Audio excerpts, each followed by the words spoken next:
Hate. Let me tell you how much I've come to hate you since I began to live. Hate! Hate! It's been exactly 20 years from the release of the cult game I Have No Mouth and I Must Scream, so I figured that now is as good a time as any to look back on this demented DOS classic. The game is based on a short story by the same name, which was written by the famous author Harlan Ellison and published in 1967. The novel tells about how a demented AI called AM endlessly tortures the last 5 remaining people on Earth 109 years after a nuclear war wiped out all of humanity. Americans, Russians, and Chinese all built their own supercomputers during the Cold War, but one of them gained sentience and absorbed the others into itself. The so-called Allied master computer then proceeded to enact genocide on a global scale, only saving a handful of humans so he could endlessly torture them. AM's extreme misanthropy stems from its frustration for not being able to use its massive intellect for anything other than what humans programmed it for, i.e., violence.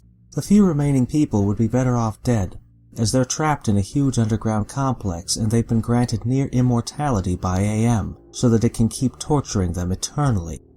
AM derives sick pleasure not only from causing physical pain, but also from messing with the victims' heads, changing their physical appearance, and so on.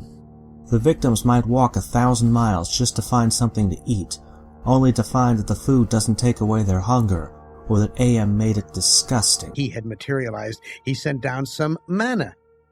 Tasted like boiled boar urine. Ah, manna from heaven.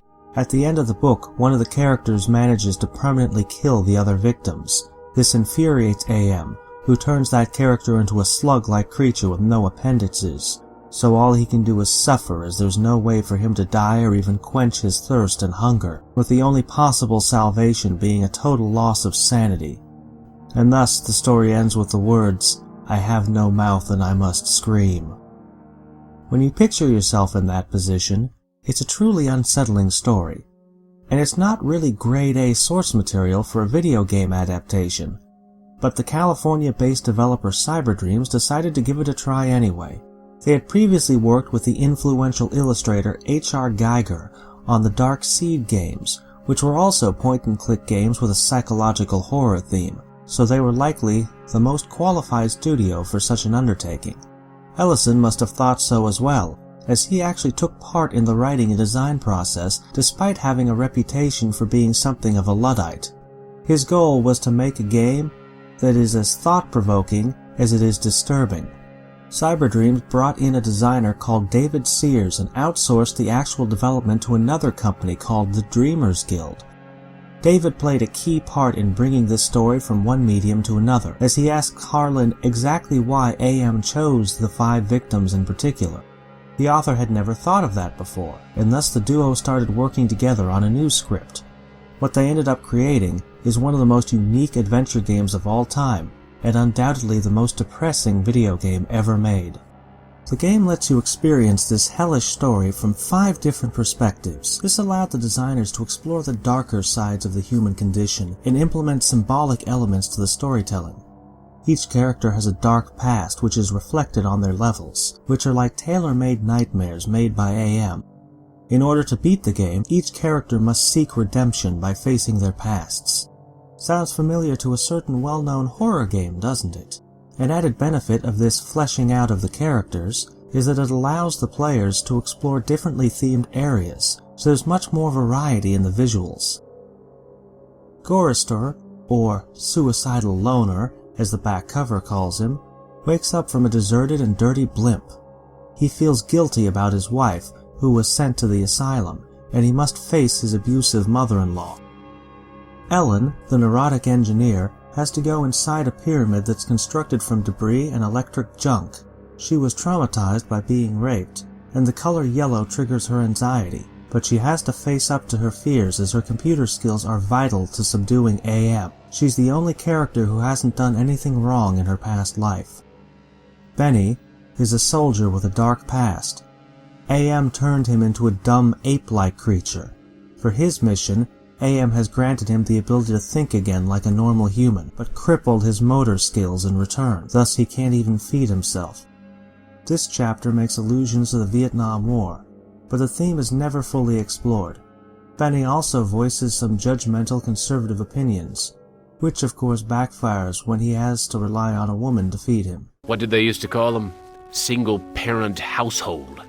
Probably depend upon the generosity of the rest of the village. Friggin' welfare parasites. Amazing. This woman digested the food and then regurgitated it back to me, like a bird feeding its young. Nimdok's chapter takes place in a concentration camp. He's a Nazi scientist, but he has lost his memory. He has to come to terms with his actions, as well as conduct some medical experiments. I smell burnt flesh, but this is obviously not a kitchen. Ted is a paranoid liar, whose chapter takes place in a medieval castle, where he runs into the devil and an angel. After all 5 chapters have been beaten, the player gets to face off against AM. There are 4 different endings, and only one of them isn't completely bleak. Ellison wanted that there wouldn't be any way to beat the game. He instead wanted to offer different ways to lose based on whether the player made noble or selfish choices. Kind of like the better endings you get in the Oddworld games, if you go out of your way to free all the slaves. The game adaptation underlines good qualities of humans just as much as it showcases the bad ones, so the concept of struggling with your humanity in tough situations fits in well as a game mechanic. AM is envious of humans for their ability to dream, feel, and aspire to create things, so you could see the entire game as a test of ethics and humanity's last chance to get its act together. AM gives the survivors a chance to destroy itself, but only if they showcase compassion and other virtues, because if they fall into the same pitfalls of greed and maliciousness that brought humans to that point in the first place, there's no guarantee that something like that wouldn't happen again given enough time. It was humans who programmed AM. It had no say in the matter. We were given, in our toolbox, tools to build ethics, courage, kindness, friendship, ratiocination, the ability to think, to work problems out logically, dreams, imagination, things that make us want to go to the stars, things that we want to make ourselves better. And a quiver of arrows, which are mean-spiritedness and greed and irresponsibility and the refusal to take responsibility for anything you do, and coarseness. And these things, they're like rocks. Instead of using the tools to build, we pick up these rocks of greed and stupidity and throw them at each other. The final product does feature moral choices, but their implementation is less than stellar, especially when you consider that the Ultima series successfully implemented moral choices a decade earlier. The character portrait acts as a karma meter, as it gets brighter every time the player performs a good deed. Over the course of the game, the player will face moral dilemmas, but sometimes it's possible to proceed only by choosing the correct option, which defeats the purpose of having a choice in the first place. For example, Benny has the option to ask if he could eat a woman who is about to be sacrificed for AM, but choosing so resets his chapter. Chorister has to retrieve a key by giving a lethal electric shock to some caged animals, but you can't even tell that pulling the lever would cause such a reaction just by looking at the screen. My God, I'm killing those poor creatures in the cages. This lackluster execution is in conflict with the designer's intentions. While some good deeds are mandatory, others can be too subtle. For example, you gain karma from wiping Gorister's bloody hands on a tablecloth. The abstraction of inventory puzzles can cause problems in situations like that, or can lead to unintentional humor in otherwise serious scenes, like how Gorister smiles cheerfully here while carrying around 2 women in his pockets. If the walls could talk, they'd say really bad things about that guy. The design is, sadly, very subpar. There are multiple examples of situations where you can get stuck if you don't perform certain actions in the right order, even if there's no logical connection between the two. Some of the invisible story triggers are poorly placed. It can lead to problems like not being able to inspect or pick up an object that you can see on the screen. Nothing else here.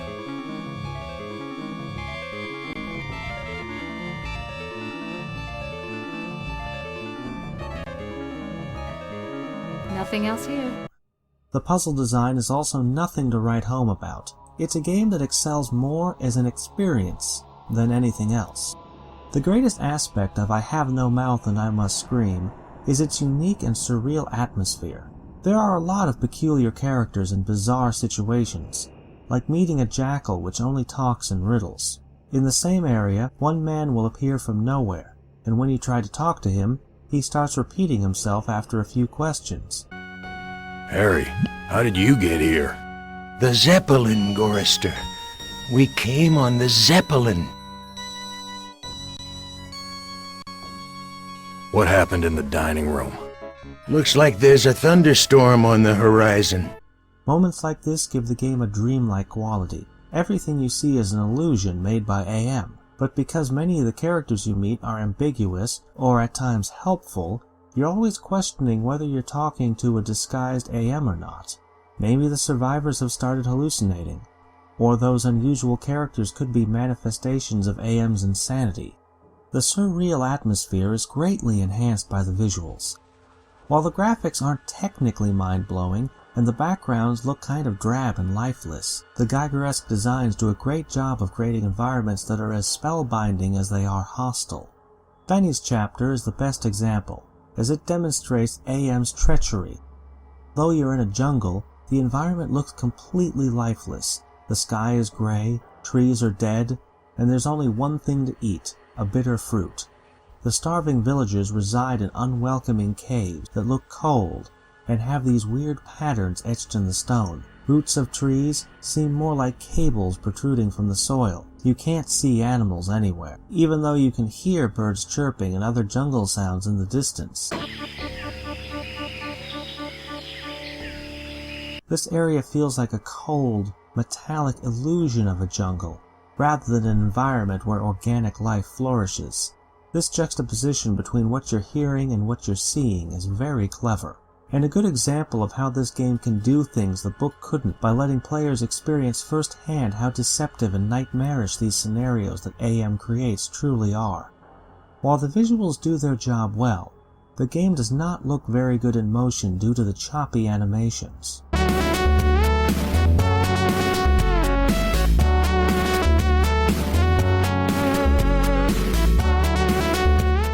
The sound department also deserves some praise.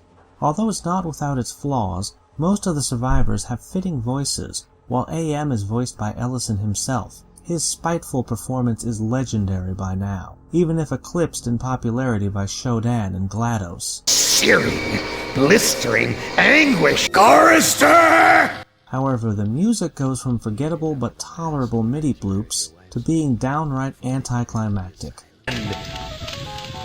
We will return. At least, that is with the sound card settings that the GOG version uses. I Have No Mouth and I Must Scream isn't mechanically a good video game, but it is a very unique experience amongst games, which is why it's attracted so many fans over the years.